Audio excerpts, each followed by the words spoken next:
যে আমরা সবাই বাংলাদেশ।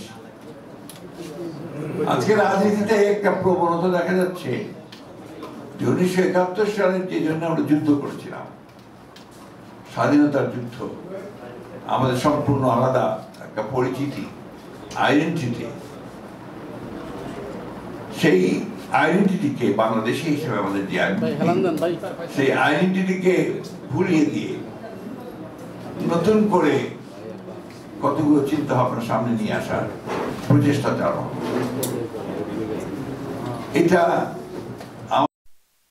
মঙ্গলজনক নয়। আমরা সবাই বিশ্বাস করি যে আমরা বাংলাদেশে একটা সাম্প্রদায়িক জাতি হিসেবে আমরা গড়ে তুলতে চাই, এবং এই জাতিকে এমনভাবে আমরা গড়ে তুলতে চাই আমাদের ভাষায়। আপনারা জানেন যে আমাদের যে কর্মসূচি বা আমাদের সংস্কারের এবং পার্টির যে সমস্ত কথা আমরা বলেছি, তাতে এই শব্দটা সেখানে হচ্ছে রেইনবো নেশন। একটা রামধনু যেমন অনেকগুলো আপনার রং নিয়ে একসাথে একটা কমপ্লিট একটা অবয়ব আমাদের সামনে আসে, সেরকম একটা নেশন আমরা গড়ে তুলতে চাই।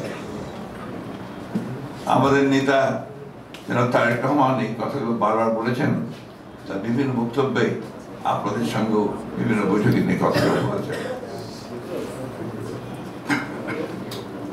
বাংলাদেশের এই সময়টা আমরা জানেন যে একটা 15 বছরের ফ্যাসিস্ট শাসন, দুঃশাসন, সেটার উৎখাতের পরে গণ অভ্যুত্থান, ছাত্র গণ অভ্যুত্থানের উৎখাতের পরে নতুন সুযোগ সৃষ্টি হয়েছে। সেই বাংলাদেশকে সত্যিকার অর্থেই যে বাংলাদেশের জন্য আমরা যুদ্ধ করেছিলাম, প্রাণ দিয়েছিলাম, সেই আপনার লক্ষ লক্ষ মানুষ সেদিন যুদ্ধে প্রাণ দিয়েছিল, লক্ষ লক্ষ মানুষ সেদিন উদ্বাস্ত হয়ে গিয়েছিল, বাড়ি ঘর পড়ে গিয়েছিল, মানুষের হত্যা হয়েছিল। সেই কথাগুলোকে আমরা যখনই সামনে আনি, আমাদের সামনে কিন্তু যে একটা চেতনা, একটা ধারণা তৈরি হয়, সেই চেতনা ধারণাকে আমরা ধারণ করতে চাই।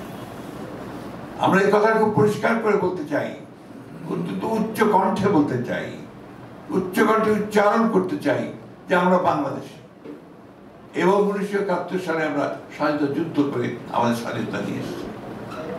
এটা আমাদের বলতে হবে, প্রতি মুহূর্তে মনে রাখতে হবে।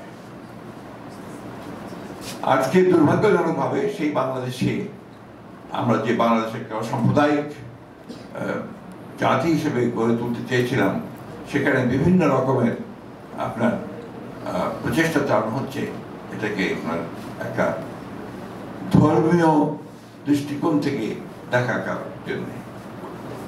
আমরা এটা সবসময় আপনার প্রতিবাদ করেছি, প্রতিবাদ জানিয়েছি, এবং আমরা খুব আশা করে আছি যে আগামী নির্বাচনে জনগণ আরেকবার রায় দেবে যে এই বাংলাদেশের মানুষ সত্যিকার অর্থেই তারা অসাম্প্রদায়িক এবং তারা বাংলাদেশি জাতীয়তা বিশ্বাস করেন।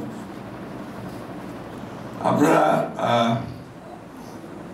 আজকের আলোচনার মধ্যে একজন বিশিষ্ট নাগরিকের মনোনয়ন দেওয়ার ব্যাপারে সবচেয়ে বেশি গুরুত্ব দিয়েছেন। আমি এটা মনে করি এটা ঠিক আছে, আপনাদের পক্ষ থেকে এটা অবশ্যই করবেন। আমরা জিনিসটাকে একটু ভিন্নভাবে দেখতে চাই। আমরা দেখতে চাই যে একটা সম্প্রদায়,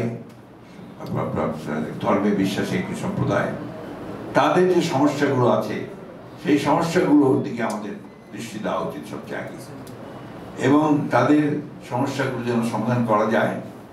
ভবিষ্যতে যারা সরকার গঠন করবেন, যারা রাষ্ট্র পরিষদের দায়িত্বে থাকবেন, তাদেরকে সেই বিষয়টাতে সবচেয়ে গুরুত্ব দিতে হবে। এবং যেহেতু বাংলাদেশ জাতীয়তাবাদী দল সবচেয়ে বড় রাজনৈতিক দল, এবং সবাই এই ধরনের একটা প্রত্যাশা আছে যে বিএনপি হয়তো সরকার গঠন করবে।